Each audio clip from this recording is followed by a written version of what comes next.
Hello my dear student, wizard of English YouTube channel में आप सभी का स्वागत है। हम 12th क्लास स्टूडेंट के लिए एक क्रश कोर्स को स्टार्ट किए हैं जिसमें ग्रामर प्लस इंग्लिश बुक शामिल है भाई, जिसमें आज हम आपके सामने वॉइस पार्ट 1 को लेकर आए हुए हैं। आज हम इस वीडियो में थ्योरी क्लास डिस्कशन करेंगे, उसके थ्योरी को समझेंगे। कल पार्ट 2 वीडियो में हम लोग वॉइस का प्रैक्टिस करेंगे गाइज। ठीक है गाइज, चलते हम लोग बिना देर किए हुए अपने टॉपिक पे डिस्कशन करेंगे थ्योरी क्लास। इसको पूरे वीडियो देखो शिद्दत से। अगर समझना चाहते हो वॉइस को, अच्छे मार्क्स लाना चाहते हो, पूरे वीडियो को शिद्दत से देखो। ठीक है डियर स्टूडेंट, चलते हैं हम लोग बिना देर किए हुए अपने टॉपिक पर।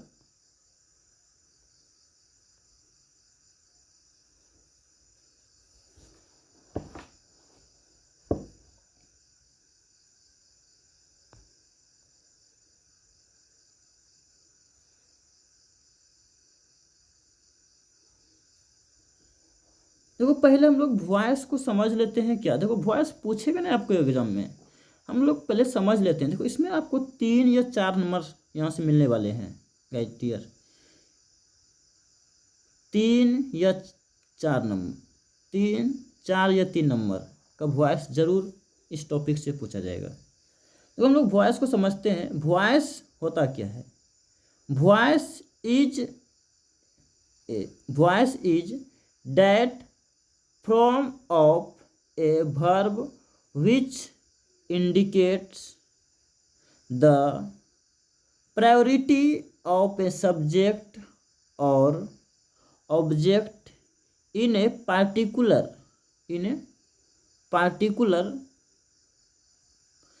sentence is called voice। यदि इसको समझने की प्रयास करो,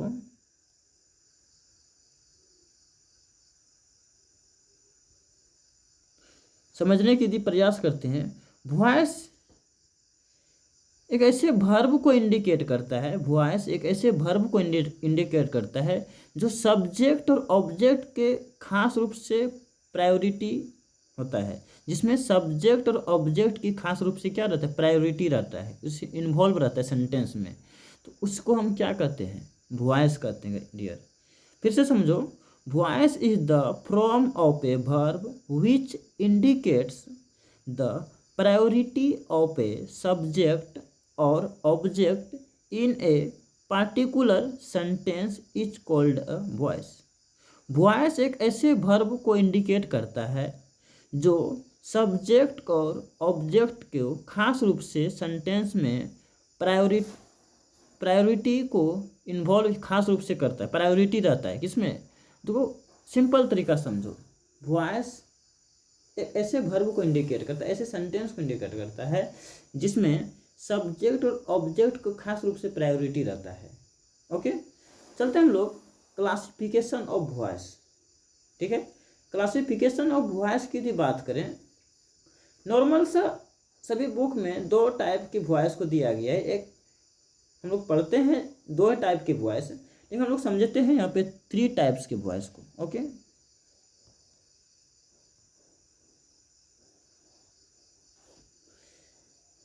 क्लासिफिकेशन ऑफ वॉइस की यदि बात करें, एक एक्टिव वॉइस, दूसरा है पैसिव वॉइस, तीसरा आपका है मिड वॉइस।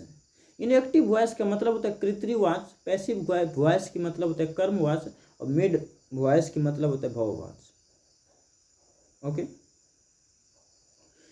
यदि देखिए हम लोग इस बात को गौर करें कि हम लोग यहाँ पे 2 टाइप का ही वॉइस पढ़ेंगे गाइज। ओनली हम लोग 2 टाइप्स के वॉइस को रीड करते हैं। ओके, मिड वॉइस जो है इसे हमें नहीं पढ़ना है। ओके, यहाँ तक क्लियर है आपका?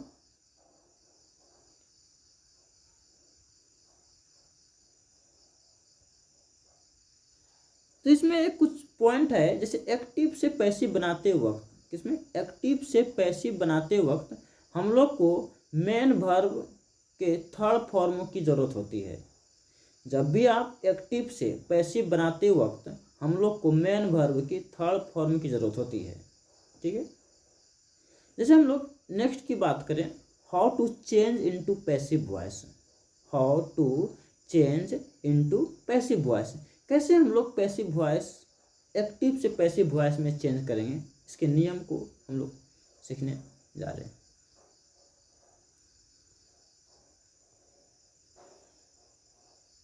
आपके सामने एक सेंटेंस है एक्टिव वॉइस की,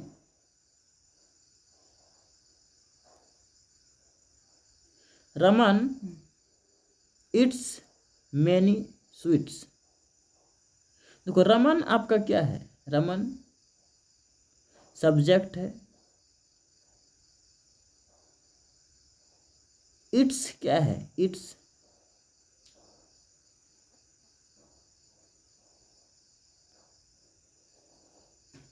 इट्स क्या है आपका, वर्ब है, वर्ब है। मैनी स्वीट्स, मैनी स्वीट्स आपका ऑब्जेक्ट, ऑब्जेक्ट का मतलब कर्मवाचक। ओके,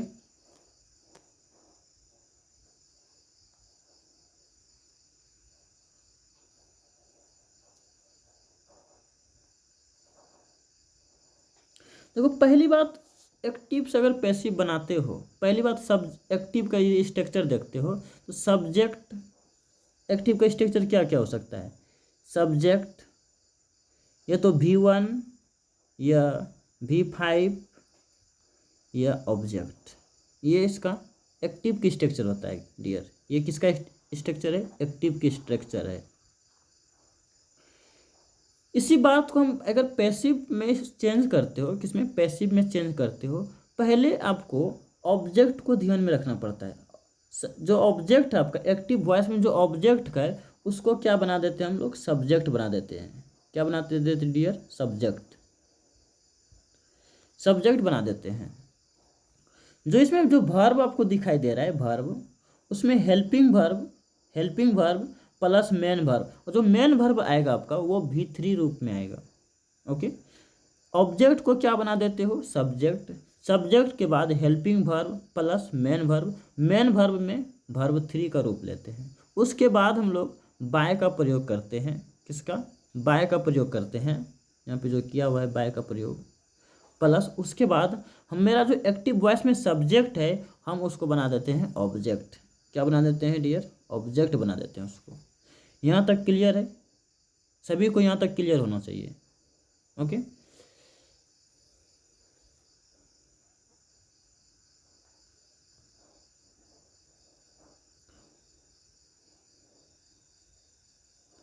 समझ लेते हैं इस बात को। जैसे हम रमन इट्स मैनी स्वीट्स है, अगर ये आपका क्या है, रमन आपका सब्जेक्ट हो गया, इट्स क्या है आपका, वर्ब है, मैनी स्वीट्स क्या है आपका, ऑब्जेक्ट। तो हम अगर पैसिव बनाते हैं, अगर इसका हम, ये एक्टिव वॉइस में है, किसमें है, ये एक्टिव में है, अगर हम इसका पैसिव बनाते हैं, पैसिव बनाने के लिए पहले इसको आप सब्जेक्ट करना होगा। क्या करना होगा, सब्जेक्ट। जैसे है मैनी स्वीट्स हो गया, मैनी स्वीट्स तो के साथ हेल्पिंग वर्ब आर आया है, क्या, आर, तो वर्ब, मेन वर्ब चाहिए, ईट का मेन वर्ब यानी उसका V3 रूप लेना है। क्या लेना है, V3 रूप, तो उसका क्या हो जाएगा, ईटन, V3 रूप ईटन। क्या लगाना है, बाय। तब जो आपका एक्टिव वॉइस में, एक्टिव वॉइस में जो सब्जेक्ट है, क्या सब्जेक्ट है, उसको हम क्या बना देंगे, ऑब्जेक्ट। रमन क्या हो जाएगा आपका, ऑब्जेक्ट। यहाँ तक क्लियर है, चलते हैं आगे हम।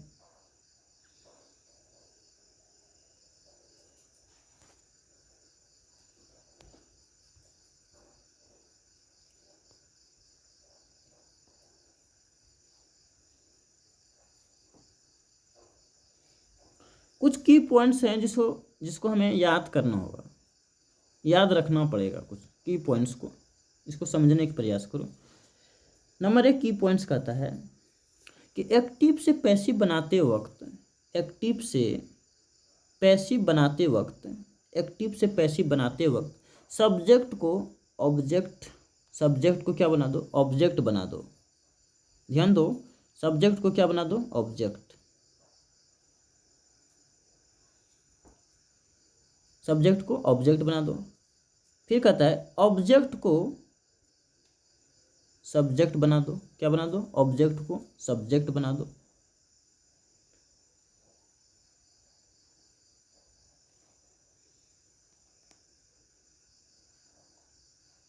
दूसरा पॉइंट देखो क्या कर रहे हैं। इसके बाद हेल्पिंग वर्ब, इसको helping verb plus main verb का थर्ड फॉर्म प्लस बाय का प्रयोग करें। किसका? बाय का प्रयोग करें। अगर सब्जेक्ट, तीसरा पॉइंट, अगर सब्जेक्ट कोई नाउन हो तो, अगर सब्जेक्ट कोई नाउन हो तो वो पैसिव बनाते वक्त चेंज नहीं होता है। अगर सब्जेक्ट कोई नाउन हो, क्या हो? नाउन, जैसे राम हो, राम हो, किसी व्यक्ति का हो, यानी कोई गर्ल का नाम हो। अगर कोई सब्जेक्ट नाउन हो तो वो पैसिव बनाते वक्त चेंज नहीं होता है। क्या नहीं होता है? चेंज नहीं होता है। ठीक है।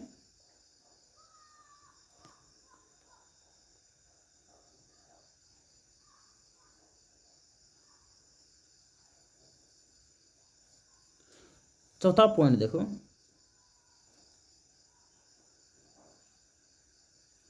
अगर सब्जेक्ट कोई प्रोनाउन हो, क्या हो? अगर सब्जेक्ट कोई प्रोनाउन हो तो पैसिव बनाते वक्त उसे चेंज करना पड़ता है। इस पॉइंट को ध्यान रखना जरूरी है। अगर कोई सब्जेक्ट कोई अगर सब्जेक्ट कोई प्रोनाउन हो जाए तो पैसिव बनाते वक्त उसे क्या करना पड़ता है? हमें चेंज करना पड़ता है। जैसे यहाँ पे चेंज किया हुआ है,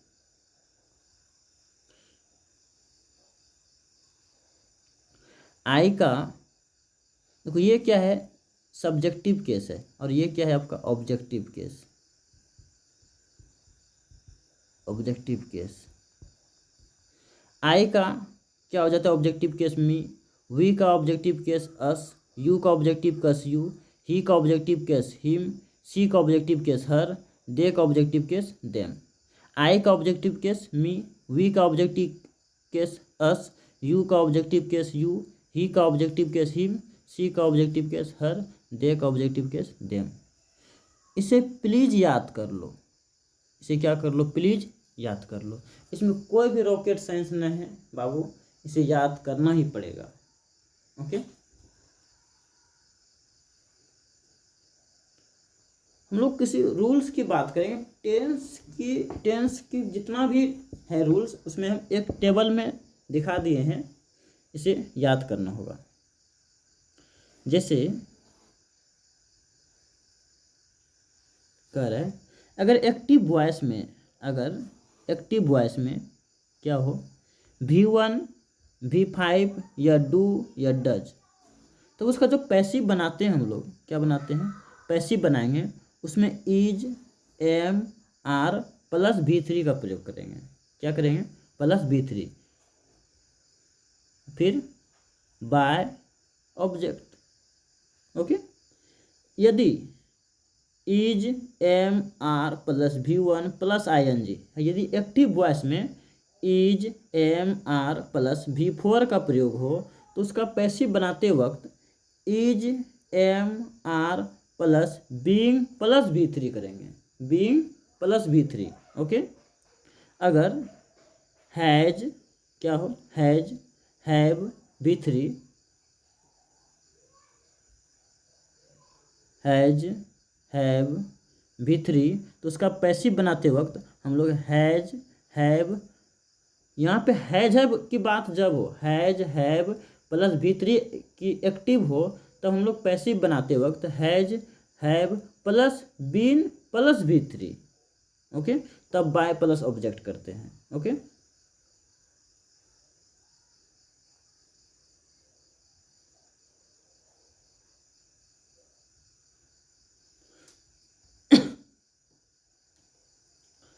ये नेक्स्ट की यदि बात करें, V2 क्या रहे?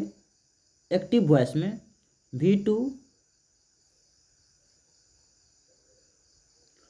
या डिड, V2 या डिड हो जाए तो उसका एक्टिव पैसिव बनाते वक्त was, were, was, were. Plus V3, okay, plus by V2 plus did हो जाए एक्टिव में, तो उसका पैसिव बनाते वक्त was were V3 plus by. यदि एक्टिव वॉइस में वाज वेयर प्लस V4 हो जाए, ये V1 प्लस ING क्या है डियर, V4, ठीक है। Was were plus V1 plus ING यदि एक्टिव में हो तो उसका पैसिव बनाते वक्त was were plus being plus V3, was were plus being plus V3, okay. यदि हैड क्या हो जाए, had plus V3, had plus V3, तो उसका पैसिव बनाते वक्त हम लोग had plus been plus V3। देखो ऐसे याद रखो, हैड रहे तो क्या लगाना है, बिन लगाना। हैज हैव हैड हो तो हम लोग बिन लगाते हैं। यदि is am are was were उसके बाद यदि V4 हो जाए तो उसमें हम लोग हेल्पिंग वर्ब तो लगाते ही लगाते हैं, क्या हेल्पिंग वर्ब तो लगाते हैं, तो उसके बाद क्या लगाते हैं, बीइंग लगाते हैं। एक चीज हम लोग एक्स्ट्रा लाते हैं, यानी कि उधार लाते हैं। इज एम आर के बाद क्या लगाते हैं, बीइंग, प्लस हम लोग तब बाद में V3 करते हैं, ओके। इतना याद रखना होगा।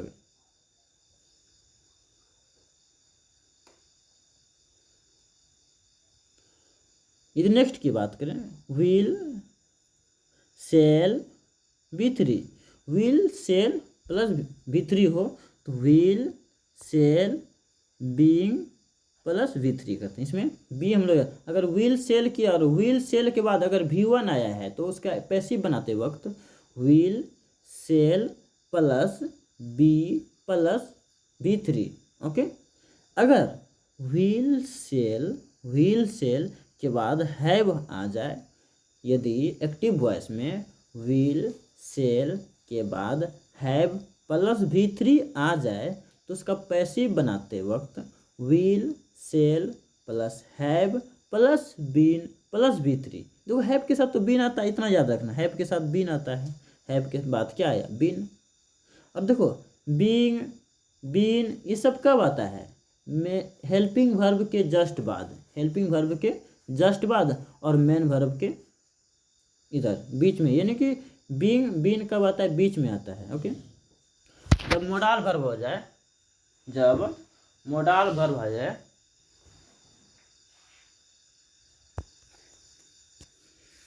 जब मोडाल प्लस V1 हो जाए तो उसके बाद हम लोग modal plus B plus V3 करते हैं। अगर मोडाल हो जाए, मोडाल का मतलब समझ रहे हो, यदि मोडाल की यदि बात करें तो मोडाल का मतलब होता है कैन, कुड, से, शुड, सेल, विल, इस तरह की बात होता है। प्लस V1 हो तो उसका अगर पैसिव बनाते हो तो modal plus V plus V3 करना पड़ता है, ओके।